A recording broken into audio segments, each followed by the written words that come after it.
the introduction of AI is only going to make it worse because AI just needs as much data as possible to make sense of more and more data. And so, from a consumer perspective, what I could only recommend, what we know in our industry, is if you're looking at your social media, for example, as a consumer, as long as you in your social media accounts set your privacy that your content isn't being published to the world, it's only to your friends, that is considered information behind a login. It's protected.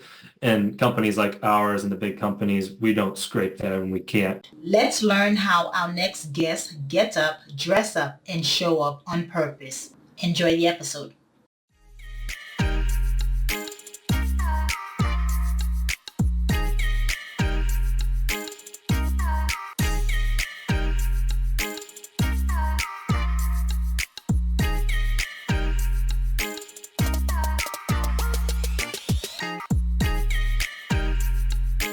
Hello, morning enthusiasts. Welcome to the Best Morning Routine Ever podcast. I am your host, Dr. Lunid, and today I am elated. I am excited to have a special guest to the show, Neil Emeigh. Now, he is the founder and CEO of Rayo Bite, a company that he started super young, get this, at 21 years old, and now serves over 5,000 customers, including 500 Fortune 500 companies. And its focus is on web scraping. I don't know what that means, but guess what? That's why we have the expert to come on here and let us know and tell us what it is. We have quite a bit in common. He's done an Ironman, and so that shows you the resilience this young man has, and not just having starting a business at 21, but to do an Ironman is no small feat. So with no further ado, Neil, welcome to the show. Yes, thank you, Lenny. Thanks for having me. It's my absolute pleasure. How many Ironmans have you done? Because I did the half Iron, which is Did you? how you Great. did. Yeah, yeah, Let's talk about that. yeah, There's resiliency to be found in that. yeah. I've only done one full, and I think that will be my only one. I've done a few halves at this point, and the full ends up being at my peak. I was probably around 20 hours of training a week, and it's just exhausting on the body and on the schedule and everything. So it Double was the fun work. for one time. Double the Yeah, work. right, right. Yeah.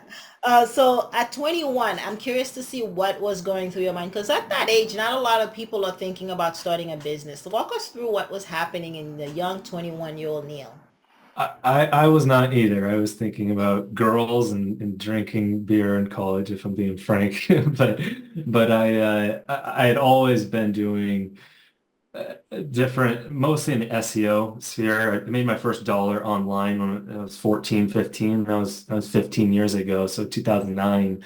This is when the internet's still kind of finding its place in the world 15 years ago. And I was amazed. I was always amazed that you could make money online.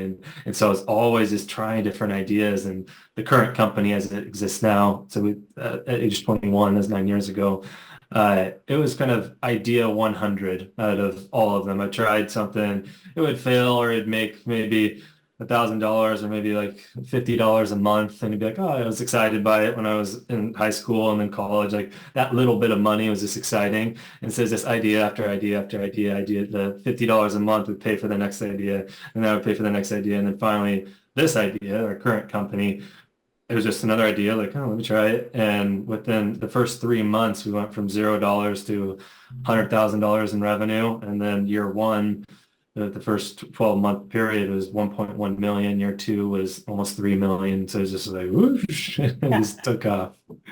Yeah, that those are the good numbers that you want to see. You're going in the right direction. Yeah, right. It didn't sustain, unfortunately, but it got us to where we are.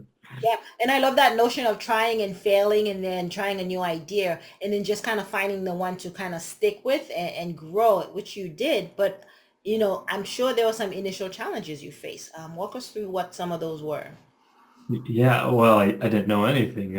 I didn't really have much of a mentor. I didn't have a background of business or even like the type of technology we sold. I didn't really have much of a background in it. And so the littlest of things like oh, I should probably have a terms of service on my site. Mm. And I was selling to customers for years, and we're in an industry where it can be prone to people abusing it for nefarious, like we're an infrastructure company, so they can use the infrastructure for nefarious things. That doesn't have a terms of service that says like, hey, we are not responsible for your use of our product. And so technically I was legally liable for this things. And then things like taxes and stuff. I paid my taxes, but I was using kind of we're international, we were selling globally, and I was kind of just using a small town accountant, and so I had to learn a lot and like what I need for accounting. So all of these things is just I had to learn, self-learn myself. Yeah, you ground floor. That's what those are the Yeah, things that you learn once you get the ball rolling, and you can't learn it until you're in it, right? you're right, and I had to. It just there's no choice. It's growing so fast. I'm like, I got what do I do here and here and sales and customer support and marketing and legal and finance and yeah, it was fun. It was fun to say the least. And then gathering a sales team. Um, the million dollar question: what is web scraping? So web scraping, the use case that clicks for most consumers is when you're going to buy a flight or a hotel or a car, most people go to a site like Google Flights or Skyscanner or Booking.com or Kayak or Trivago or et cetera, et cetera. And all those sites, they're essentially search engines.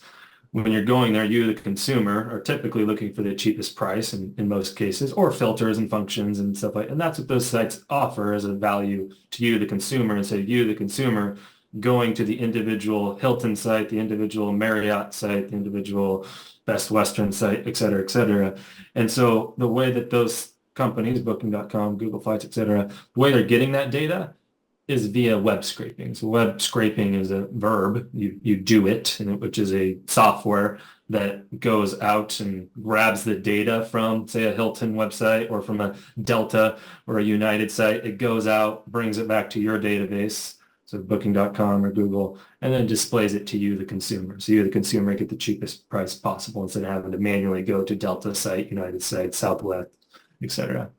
And how fast is that? Are we talking about seconds, or is it Yeah, it's already pulled? yeah, yeah. It's no different than like how fast your computer would load those websites. It's essentially we're just automating you loading that, but we're doing it at huge scales. One of our largest customers doing something like 10 billion requests a month on an e-commerce site because they just want to gather as much data as possible about every product and every SKU and every color and every review. And there's just so much data to collect that we power that from the infrastructure layer.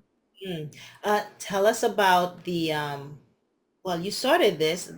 Is there a coding team behind it? Did you did the like? How is it initially set Yeah. up? Because it's so super technical. Yeah. I have a tech background. I was writing scripts and automations actually growing up. So there's a theme to that in my life, automating things, not doing it manually.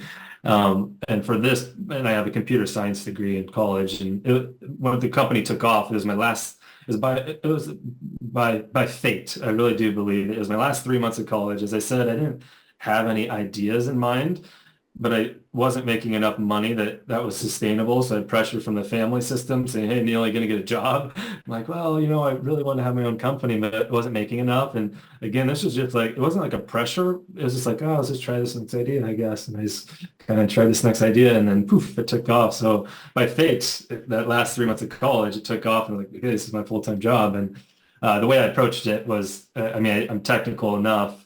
And it was just, I just posted on Elance at the time, a freelancing website, now Upwork. And I just naively wrote like, hey, I need help building this. Found a freelancer, he built it. And I had some groups of people, some niches I knew in the SEO industry that needed this type of product. And I went to them like, hey guys, I built this. Do you want it? And they just grabbed onto it quick and the rest is history. Yeah, so it is B2B.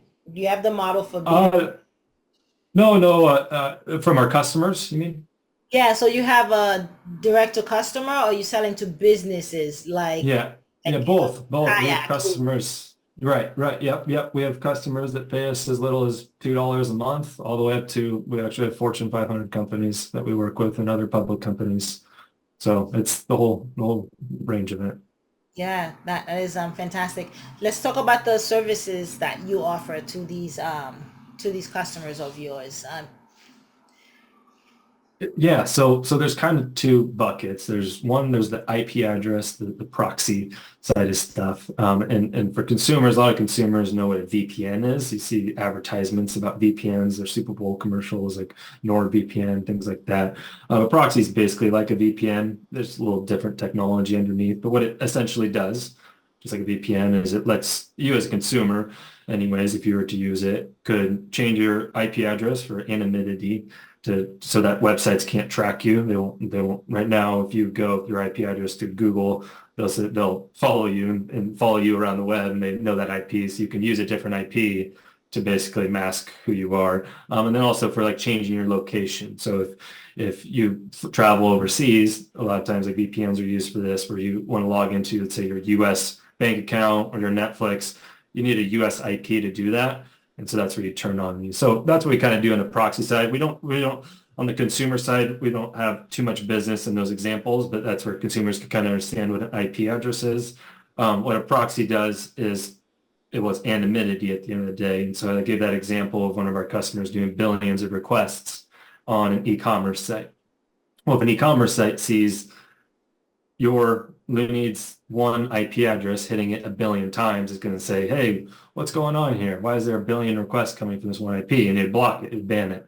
And so we provide IP addresses to do that at scale. And kind of the irony of it is the same companies who are blocking these efforts are the same companies that come and work with us and say, hey, I want to go scrape. I want to go, the scrape again comes in. I want to go scrape our competitors because they're doing it to us. Therefore, I want to go do it to them. And so it's this kind of cat and mouse funny thing in between it all. But yeah, that's the proxy side. And then I said the scraping's the verb, which is above proxies. It's the software layer which actually goes out and grabs the data from the target sites and brings it back in. That is so interesting. I love learning about this stuff. I didn't know it was Yeah. happening. Yeah, Not, exactly. Yeah, right. The way not you on get that cheaper scale. prices, flights, and your prices on Amazon, Walmart, the way that they're bringing their prices down to be the lowest is because they know what each other is doing in terms of so they're scraping it all the time. So Just yeah, we as consumers. one click of a button, or just like watching a screen because you have it set up in the back end. You could. Yeah, yeah, yeah. For some, yeah, That is impressive. Like you, I love what you're doing. It's very unique and different. I can see how it took off because as companies grow, they're doing this. And right now, there's this need to protect people's data because yeah, there's so much of it, right? You like you said, yeah, it's being trailed through your IP. You're being your data is being captured just to sell to you, to advertise to you. And so this sense of yeah, privacy is huge now. I thought to myself, how do I get off the grid? Like, yeah, how do yeah, I stay away that people can't find me? You literally have to click a button on every website you go to that says, do not sell my information. yeah. Exactly. Like, Right, when did that become the norm? Like, when right, is right. that like the Yeah, thing to yeah. do The where I have to default tell you is not to to do it? sell. There's no Mhm. privacy anymore. There's no honoring in any of that anymore. I have to Yeah, click opt out for you to not sell my information. That means it's a given. yeah, It's like yeah. drinking water. It's happening. Right, right. Yeah, that's the world we live in. Yeah. And as your background, what's your take on that? And where do you see we're going? We just Well, an open book and just say shake our hands and say there's nothing I can do. right, right. Yeah, the advent of introduction of AI is only going to make it worse because AI just needs as much data as possible to make sense of more and more data. And so, from a consumer perspective, what I could only recommend, what we know in our industry, is if you're looking at your social media, for example, as a consumer, as long as you in your social media accounts set your privacy that your content isn't being published to the world, it's only to your friends, that is considered information behind a login. It's protected. And companies like ours and the big companies, we don't scrape that and we can't legally. It's locked behind. Of course, there's always going to be the sketchy companies out there that will go log in and they'll befriend you or somehow find a way to that. But as a consumer, I would just recommend always locking that down as much as possible if you don't want your data out there. Me, I honestly, if I give my opinion, I've just kind of given up at this point. The first time that, I mean, it's years ago, the first time I'd been talking to a friend about some obscure product like a pink bicycle or something, and then I got an ad on my phone, was the day that said it's over. Like this Yeah. is like I never searched that at all. It's like they're listening somewhere, somehow, or as some speculator, they try convincing and selling. They say like they just know your buying habits and they would know to promote a pink bicycle. But I'm like, oh, am I leading them on to think that? But yeah, I'm giving up. So you said you've given up. That, so Yeah, yeah, I'm yeah, on yeah. the verge of That's giving my up myself. yeah, right.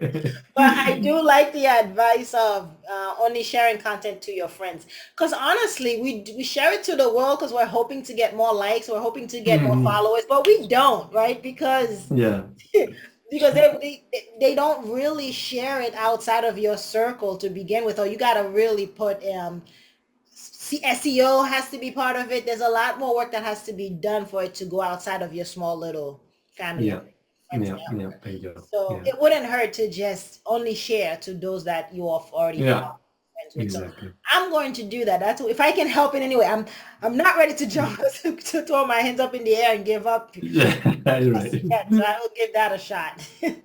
Yeah, cool. Now, I know you have the option, you've had the option to sell the company, but you want to continue to make this impact because this is very dear to your heart, right? This is like your baby since you were 21. Yeah, right. Tell us about that what motivates you to keep it and continue on this journey.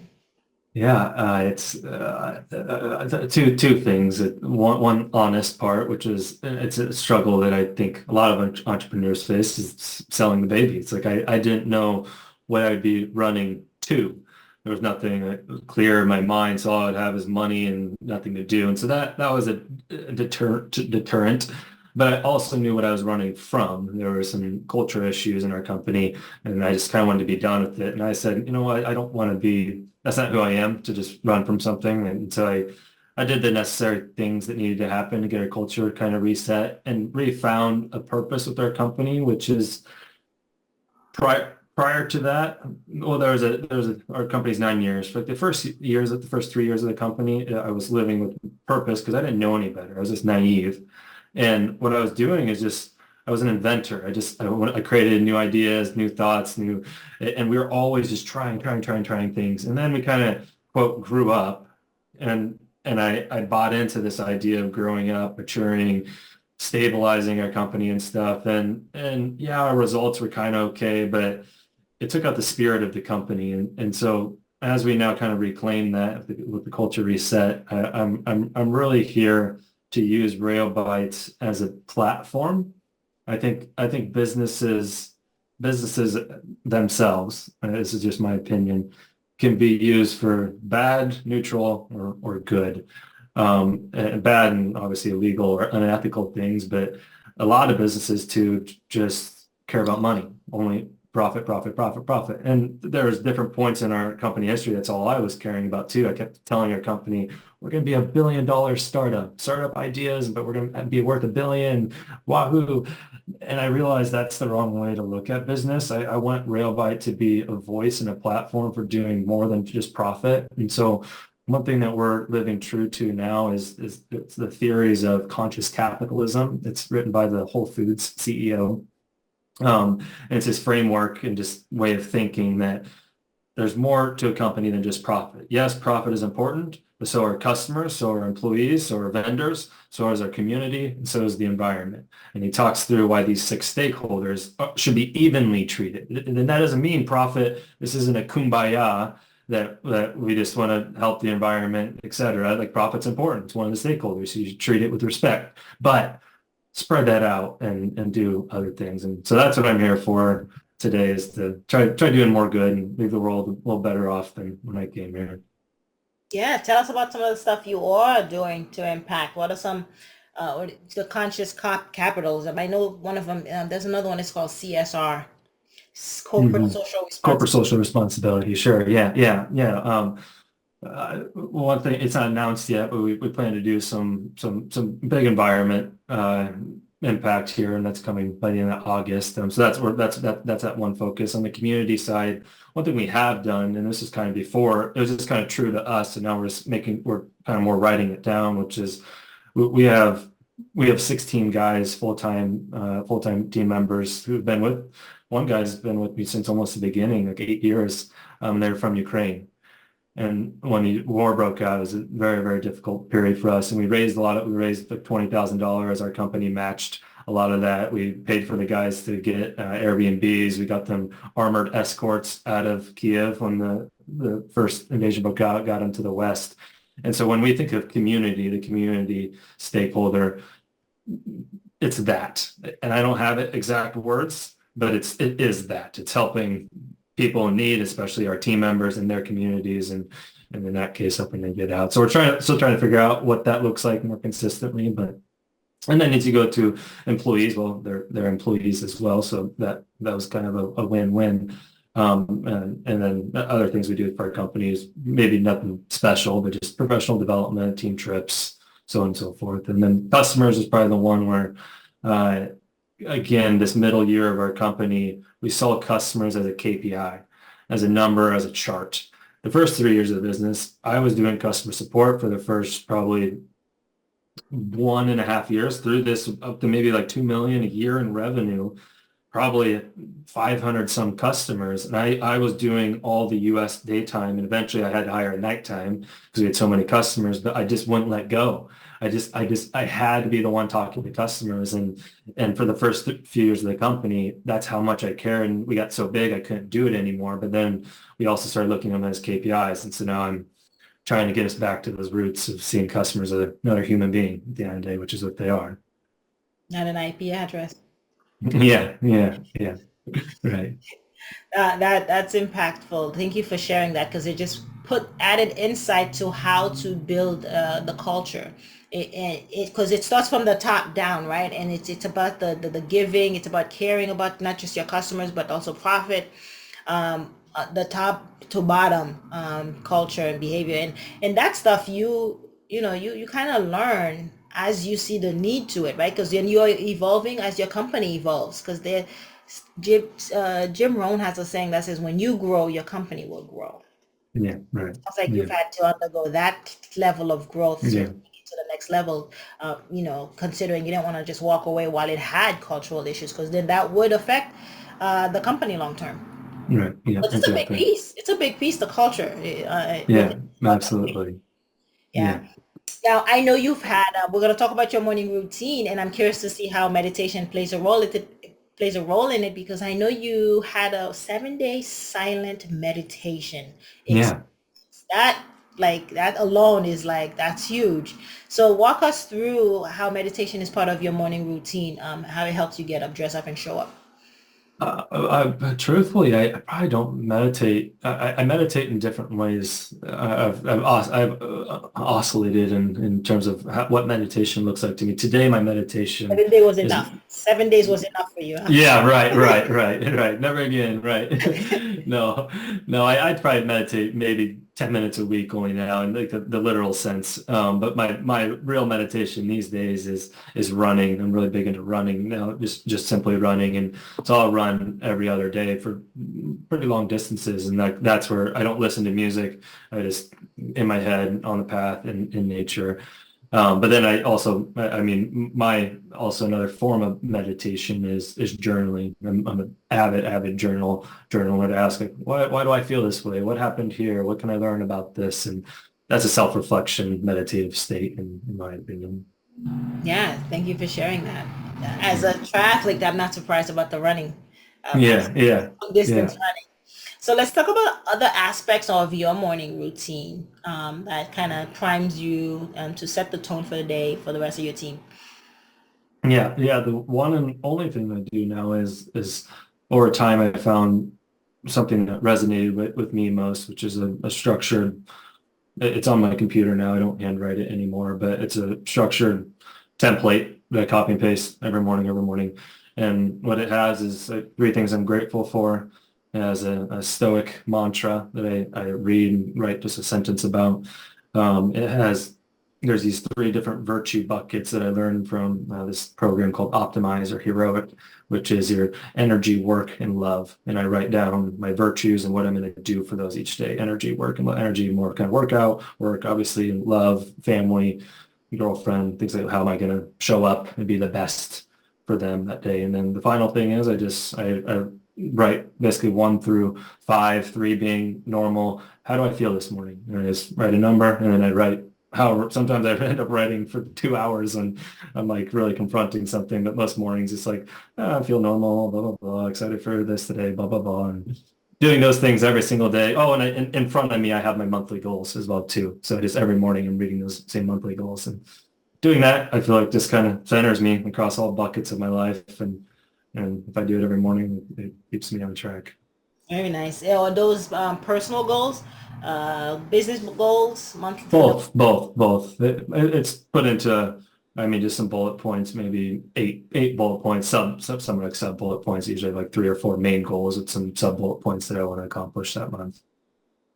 Fantastic. It's good to have a target, right? If you don't Yeah, have yeah, a target, you exactly. can't hit it. Yeah, exactly. All right. Neil, tell us, where can we find you? Where can we connect with you? Yeah, so the company is railbite.com if you're into data scraping, which I assume not many people are, but if you have any interest, please reach out there. And for me, I have my own personal blog, neilemeigh.com, that I love connecting with others, love sharing ideas with others, and hopefully you reach out and we can have a conversation there as well. Yes, very nice. And Rayobyte is Rayobyte. Uh, Yes.com. Yeah. Neil, thank you so much for sharing. It's been such a pleasure having you on today. Yes, thank you, and have a great rest of your day. Thank you. Perfect.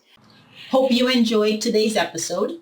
Please comment and tell us what was your favorite part, your favorite habit that you are going to try out for yourself today. Comment below. If you haven't already, be sure to subscribe. Until next time, I will see you at the top of your best morning routine ever. Stay blessed.